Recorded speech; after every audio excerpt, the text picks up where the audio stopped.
Hello Queens et bienvenue pour ce nouvel épisode. Aujourd'hui, comme tu peux le remarquer si tu me regardes sur YouTube, je ne suis pas seule mais je suis avec une invitée d'exception.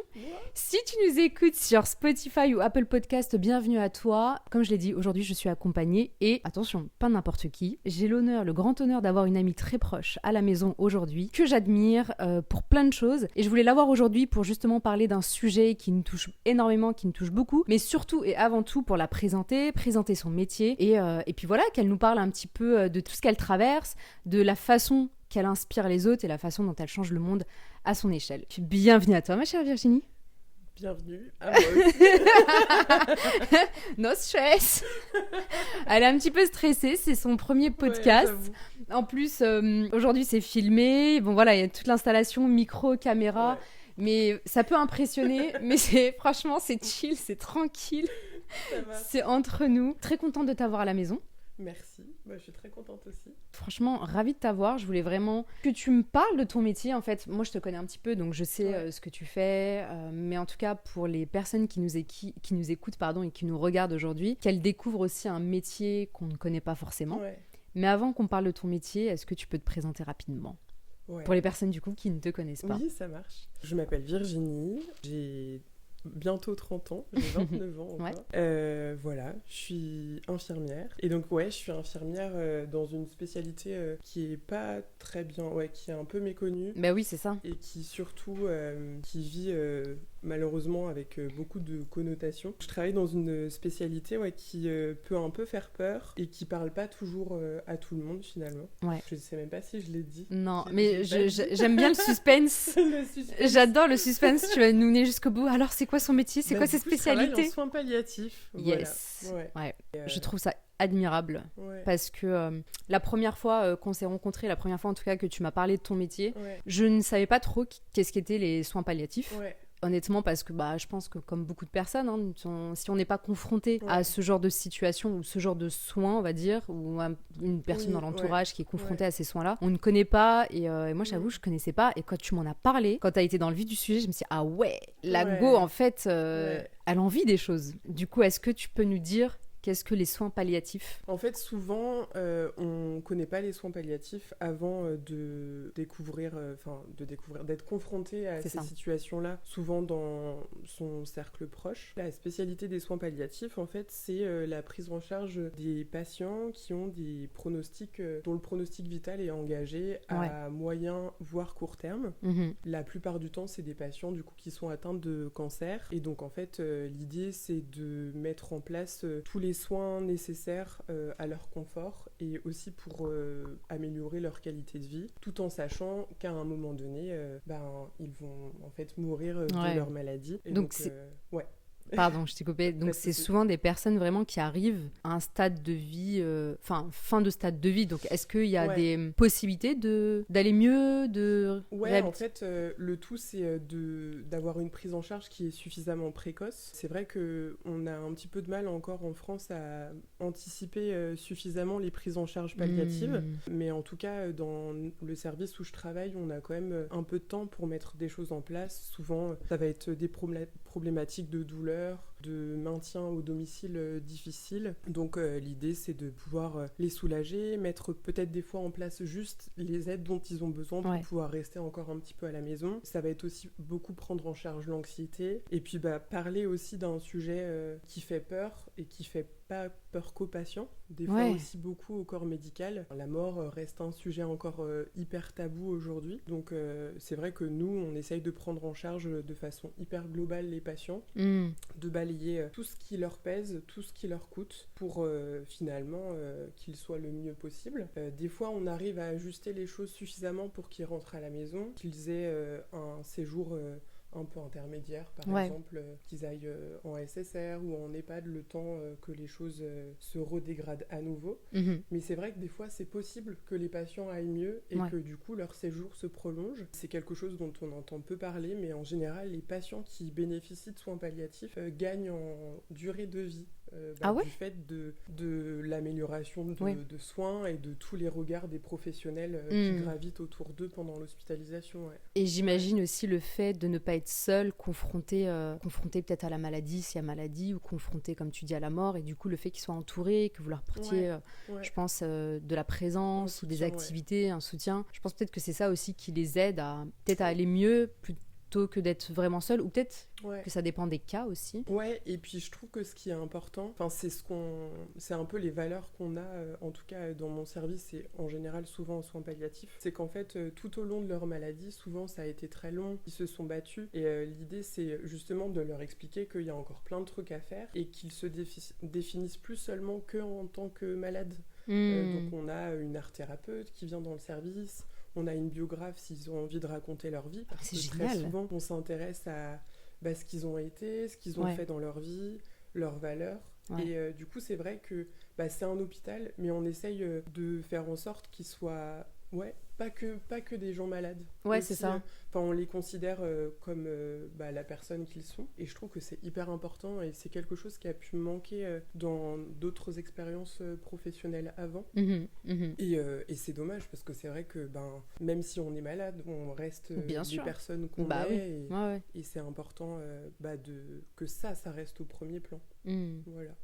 Je trouve ça hyper intéressant parce que aussi le sujet du podcast, c'était comment toi tu vis tout ça en tant qu'individu, en tant que femme peut-être aussi. Je voulais vraiment parler de cette notion de lâcher prise et d'être en accord entre ce que tu fais, donc ton travail, et ta vie personnelle aussi. Genre comment tu arrives vraiment à surmonter tout ça parce que tu es quand même confronté à des cas particuliers, tu vois, genre ça nécessite quand même de l'empathie, un minimum, ça nécessite de l'écoute, de la présence, tu t'attaches aussi aux personnes. Alors du coup, comment tu deals avec tout ça? Comment tu fais? Je sais pas, parce que après moi, tu m'as déjà raconté des cas particuliers et tout, tu m'as déjà raconté, donc j'en sais, c'est vrai, un peu plus, mais voilà, pour les personnes, c'est vrai, qui ne connaissent pas et qui t'écoutent pour la première fois, genre vraiment, comment tu arrives à gérer les deux, donc ta vie pro, ta vie perso? Je dirais que le plus important, c'est de se connaître.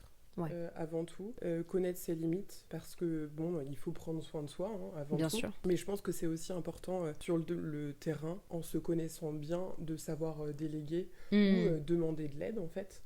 Après, moi, je travaille pas toute seule, je travaille en équipe et ça aussi, c'est important hyper de le dire. important. Je pense que ça aussi, ça fait partie de l'équilibre. Et puis, il y a des choses qui sont mises aussi en place pour notre bien-être au travail. On a des temps de parole, des temps d'écoute. Mais je pense que le plus important, ça pop un peu, c'est d'accepter ses émotions, en fait. Et de pas se mentir à soi-même ou de se laisser porter par son ego dans des situations où on a envie de gérer jusqu'au bout. Des fois, c'est difficile. Et c'est ok en fait de le reconnaître, et je trouve que quand c'est conscientisé, justement, je trouve que ça aide aussi à être un meilleur soignant en fait, et à avoir faire de meilleures prises en charge. Bien sûr. Après, c'est vrai que pour ta question au sujet de l'équilibre entre vie perso et vie pro, c'est pas toujours évident. Des fois, on ramène un peu des choses à la maison. Mais c'est ça, Ça, c'est quelque chose, je trouve, qui s'apprend avec le temps et l'expérience dans le métier. Enfin, je dirais que c'est valable pour toutes les infirmières, pas que en soins palliatifs.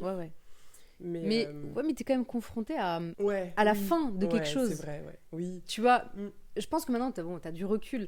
Et moi, je me mets à ta place. Genre, je rentrerai chez moi tous les soirs à pleurer. Genre, pas bien. Et je pense qu'il y aurait une partie de moi qui serait encore là-bas. Genre, je rentrerai, je serais bien chez moi, je serais contente. Mais il y a une partie de moi qui va penser à tel patient ou tel patient en me disant, potentiellement, cette personne, je vais plus la revoir dans quelques semaines. Tu vois, il y a un truc... En fait, il y a un truc où, d'une certaine façon, quand les patients arrivent... Enfin, ça dépend des motifs d'hospitalisation aussi, parce qu'on prend aussi en charge la douleur et on sait que ces gens-là vont des fois continuer leur traitement ou rentrer chez eux. Mais quand on sait que vraiment la situation se dégrade, en fait, on est acteur. Tu vois, dans mon métier, je suis acteur, je mets les médicaments qui sont nécessaires sur prescription des médecins. Puis même moi, avec ma créativité de soignante, je mets en place des choses. Donc en fait, je suis pas là à juste... En fait, je vois l'effet positif qu'ont les médicaments et même les autres interventions des professionnels sur le bien-être du patient. Donc déjà ça, entre guillemets, je dois dealer dans mon travail avec l'impuissance et l'incertitude et la fatalité de la situation. Mais en fait, tout ce que je fais fait que je l'accepte mieux. Et puis, c'est vrai que dans les prises en charge...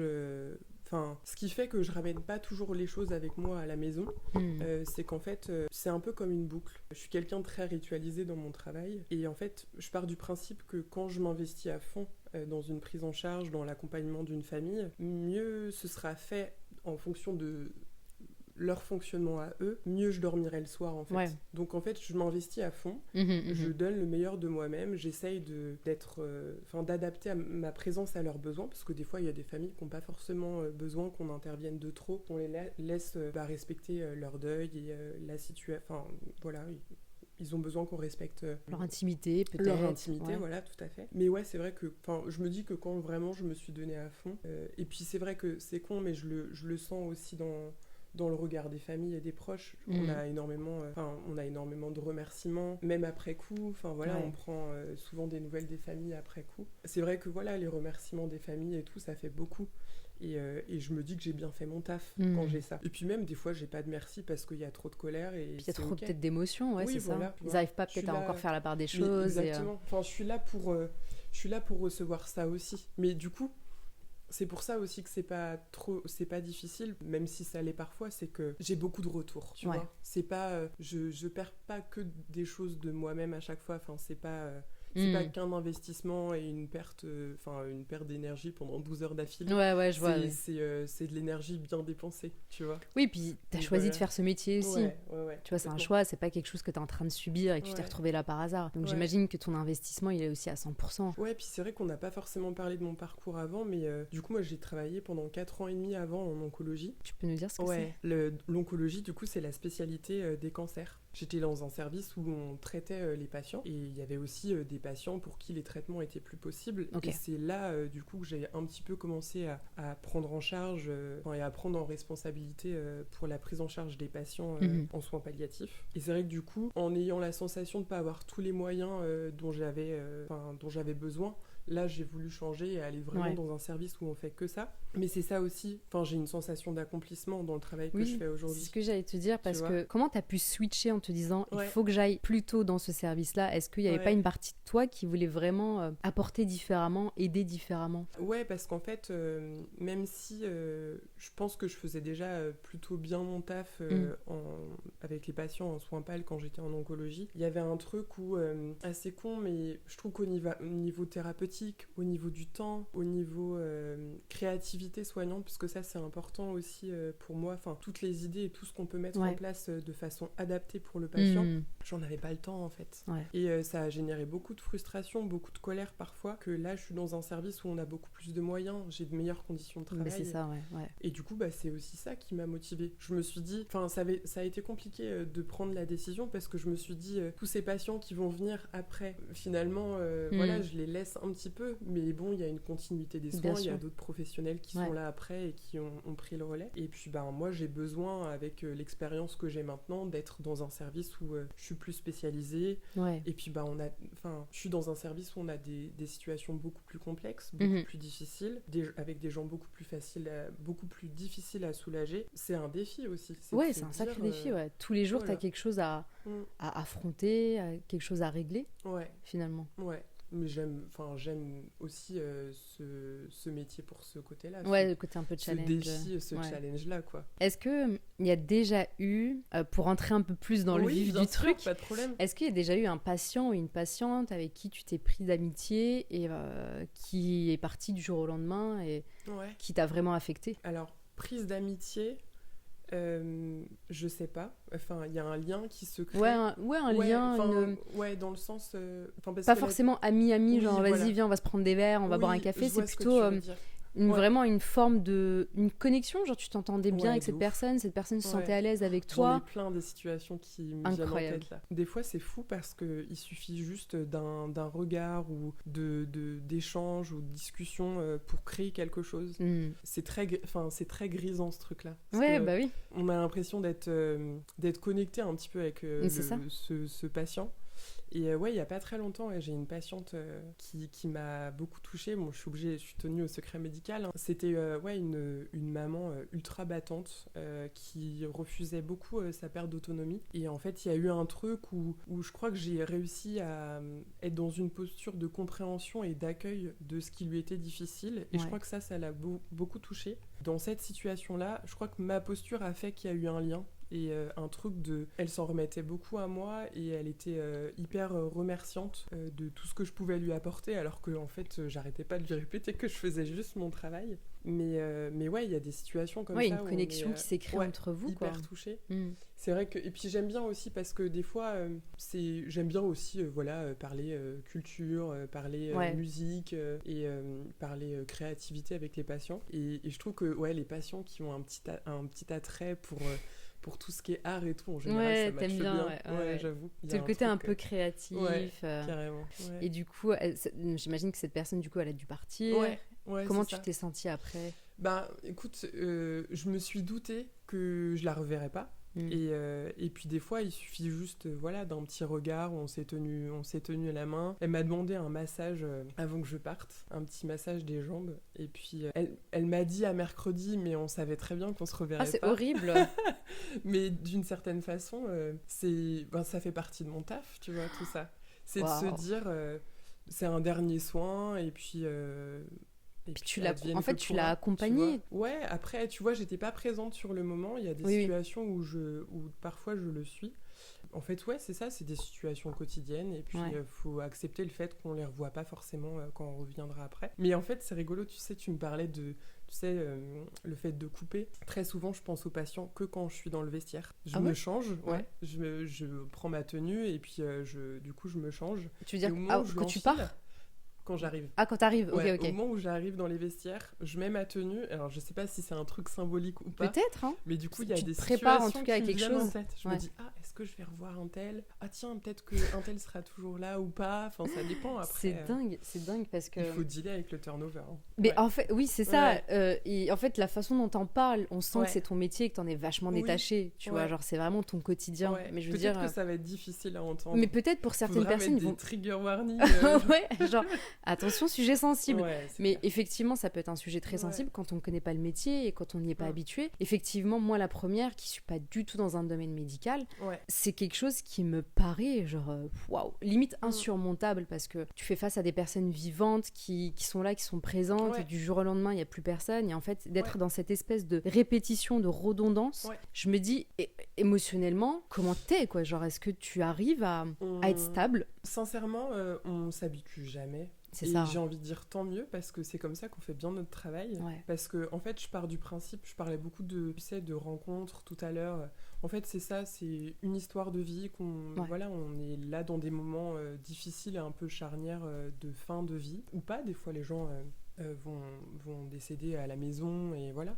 Mais c'est vrai que c'est quelque chose auquel on s'habitue pas. C'est ça. Mais après, il y a plein de... Inconsciemment, je pense que... Bon, après, je parle à mon échelle, mais je pense qu'inconsciemment, moi, je mets en place plein de rituels, plein de petites choses. Puis on a des façons aussi d'accompagner qui font que... Enfin, tu vois, on présente la chambre d'une certaine manière, on a un accompagnement soignant avec des équipes qui prennent le relais derrière pour tout ce qui est la chambre funéraire, tout ça. Ils sont suivis après, on leur envoie un courrier, on écrit dans un petit carnet le moment, l'heure, dans quel contexte le décès est survenu, on peut leur écrire après coup, tu vois. C'est mignon, je trouve. Hein. Des anecdotes. Mais c'est important aussi, je trouve, pour pas les oublier. Graver leur mémoire, finalement. Complètement, je trouve que c'est important. C'est super beau, c'est puissant. Là, on parle de la Virginie travail, machin, émotionnel. Vrai, Mais et la partie de toi en dehors du travail, comment t'es ? Est-ce que t'es axé tout le temps travail dans ton esprit ? Est-ce que du coup, encore une fois, pour revenir au lâcher prise, comment tu lâches prise en dehors du travail ? Est-ce que tu fais des activités ? Comment tu gères tout ça ? C'est vrai que je suis quand même... Bon, je travaille en 12 heures. D'affilée ? Je travaille 12 heures d'affilée, donc le sommeil est important. J'ai beaucoup besoin de dormir sur mes repos. Et je pense que inconsciemment aussi, c'est une façon je pense peut-être de digérer les situations au travail. Mais et puis je prends beaucoup soin de moi aussi, c'est important. Et puis j'ai besoin de beaucoup bouger, de voir plein de nouvelles choses. En fait, je suis motivée par tout ce qui est esthétique, enfin la beauté en général dans la vraie vie, comme je l'appelle. Et c'est vrai que du coup, tout ce qui est expo, rencontrer de nouvelles choses, essayer de créer un petit peu comme je peux. Et elle est très créative. Hein. Ouais. Bah, c'est caché, elle le dit pas. Ouais, c'est vrai. Je le sais. Mais c'est vrai que puis même le cinéma, la musique, tout ça, j'adore. Ouais, c'est vrai que t'es assez attirée quand même par tout le domaine culturel, artistique. On se fait souvent des expos ensemble, on sort souvent faire des trucs comme ça, et c'est vrai que t'es vraiment attirée par ça. Et parfois, on peut dire que c'est contradictoire avec le métier, le corps médical, hein, mais en fait... tu sais que moi, je y trouve un lien. Ah ouais ? Ouais, c'est ouf parce que en fait, je trouve que mon travail, même s'il va être difficile à entendre pour certains, en fait, il est beau, tu vois. Bien sûr. Et je crois que la beauté, je la vois partout et j'ai besoin de ça. Enfin, ça t'équilibre peut-être. Ouais, ça m'équilibre, ça me porte. Et du coup, je trouve que en fait, cette beauté-là, je la retrouve différemment sur mes repos, enfin, tu vois, dans mon quotidien. Et ça, je trouve que ça m'aide beaucoup à m'évader et puis à sortir de situations qui sont quand même extrêmes et difficiles. Oui, c'est ça, ouais. Tu vois. Donc, mais d'un côté, j'aime bien ce retour à la réalité là. Je trouve que des fois, c'est important aussi de se dire qu'on vit des situations exceptionnelles et que c'est pas le quotidien. C'est pas la vraie vie. Enfin. Ouais. Et puis, est-ce que ça te permet pas aussi de relativiser finalement sur la vie, tu vois, de te dire, un moment de gratitude intense où tu dis, mais en fait. Merci parce que je suis là, je suis en bonne santé, tu vois, je suis bien entourée. Ça, c'est clair. Tu mets vraiment le doigt sur un truc hyper important, c'est que mon taf fait que j'ai l'impression de profiter de la vie, mais de façon décuplée, quoi. Oui, c'est ça. Genre, des petits trucs anodins du quotidien, je m'en réjouis parce que, en fait, je me rends compte de l'importance que ça a, tu vois. Du coup, je trouve que mon taf m'aide aussi à apprécier ça. Donc, des fois, je peux avoir des petites injonctions personnelles de... Oui, c'est normal. J'ai envie de faire trop de trucs et j'ai envie d'aller trop vite dans ma vie parce que, du coup, j'ai envie de pas perdre de temps. Mais il y a le temps de la vraie vie et le temps de mon travail. C'est vrai que, du coup, il y a un petit décalage qui peut être des fois un peu difficile, mais le tout, c'est de se nourrir, de s'entourer et surtout, de pas... je pense qu'il faut pas... faut réussir à couper et de pas que se définir par ça. Parce que je pense que sinon je pourrais m'éteindre plus facilement. Tu serais vraiment plus atteignable du coup. Déjà il y a l'aspect émotionnel, sensibilité qui est assez présent parce que je pense que tu es quand même quelqu'un de plutôt sensible, donc si tu te laissais bouffer par ça, à mon avis dans ton quotidien tu pourrais pas, tu te lèverais même pas tes jours off, quoi. Complètement. Tu serais en mode non, mais je c'est peux dormir. important de prendre sa température souvent, tu vois, quand même faire des retours à soi et tout, et tu sais, j'aime bien prendre soin de moi et tout, et je trouve que c'est important. Totalement. Parce que ça permet de savoir comment on est, et parce que des fois, c'est vrai que t'es tellement, je sais pas, la tête dans le guidon et à fond dans une prise en charge que tu te rends pas compte que t'es en train de t'abîmer ou que t'es plus si... Tu te négliges d'une part. Se négliger émotionnellement. Oui, c'est plutôt ça. Complètement. Le truc de, en fait, je veux oublier qu'en fait, je peux plus. Tu vois.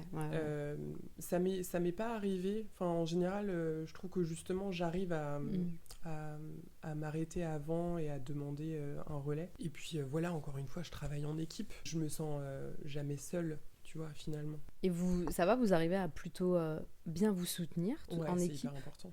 C'est important quand même parce que t'imagines, il y a quelqu'un qui dans l'équipe gère pas ou qui est pas bien. C'est important. Du coup, ça déclenche un effet un peu, on appelle ça un peu de tsunami. Après, c'est vrai qu'il y a des prises en charge des fois qui peuvent remuer. Des fois, on a des patients très jeunes. Donc, on a des temps d'écoute aussi qui sont dédiés pour ça. On a des groupes de parole et tout. Et c'est important pour se retrouver. Et je trouve que les groupes de parole sont aussi importants parce que ça permet de prendre conscience que en fait, ton collègue... Parce que tu vois, tu as des représentations sur la personne avec qui tu travailles, tu vas dire, oh là là, qu'est-ce qu'il gère trop bien, lui, et tout. Et en fait, tu te rends compte que dans un temps intime, et c'est un huis clos, c'est un temps dédié, on peut pas... Enfin, ce qui est dit à ce moment-là ne sera pas rapporté, c'est vraiment un moment... dédié, pour le coup tu te rends compte que cette personne là aussi elle a été touchée et ça nous réhumanise en tant que soignant aussi, quoi. Ça vous Donc, vit totalement ensemble. Ouais. J'ai vraiment adoré cet échange. Ça passe super vite. Ouais, de ouf. On arrive déjà, t'as vu, à la fin. Ouais. Est-ce que tu aurais quelque chose à dire ou un petit mot pour les personnes qui peut-être seraient intéressées par ta Ouais. branche de métier, un petit quelque chose peut-être pour les... J'ai une pensée, parce qu'on est quand même dans une période où on a quand même pas mal d'incertitudes sur le plan législatif, sur voilà, le futur des soins palliatifs, le futur de la fin de vie. Je voudrais juste préciser que mon expérience là, dans mon service, j'ai conscience que je suis dans de très bonnes conditions de travail, Ouais. que j'ai de super moyens.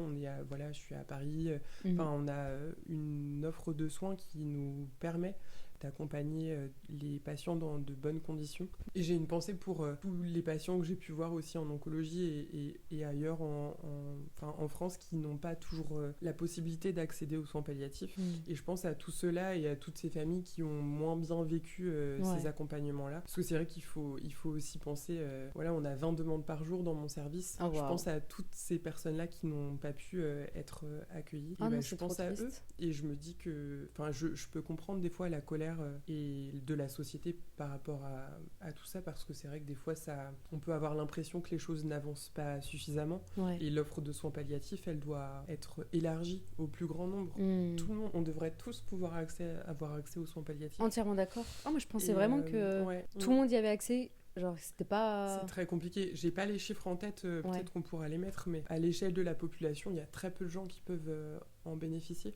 Donc, trop triste. Ouais. Donc voilà, je pense à tous ces gens-là, parce que c'est vrai que ça va forcément peut-être un peu susciter le débat. Donc, peut-être, ouais, mais c'est voilà. aussi le but. Et moi, je voulais vraiment, encore une fois, mettre en avant aussi ton profil et ta branche de métier, et puis de voir que tu peux faire ça, tu vois, genre, tu peux être dans cette branche de métier tout en prenant soin de toi, tout en ayant une vie séparée, tu vois, c'est hyper important. T'es une queen, quoi, je veux dire, dans le sens où... Merci. Non, mais c'est vrai, tu t'inspires à ton échelle, tu vois, tu fais des choses énormes à ton échelle. Et je trouve ça hyper valorisant. Donc je suis très contente de t'avoir. Merci de m'avoir invitée. Mais avec grand plaisir, merci à toi d'être venue. Mes queens, merci pour cet épisode. Je vous donne rendez-vous la semaine prochaine pour un nouvel épisode. N'hésitez pas à liker et à partager si cet épisode vous a plu. Et je vous dis à bientôt.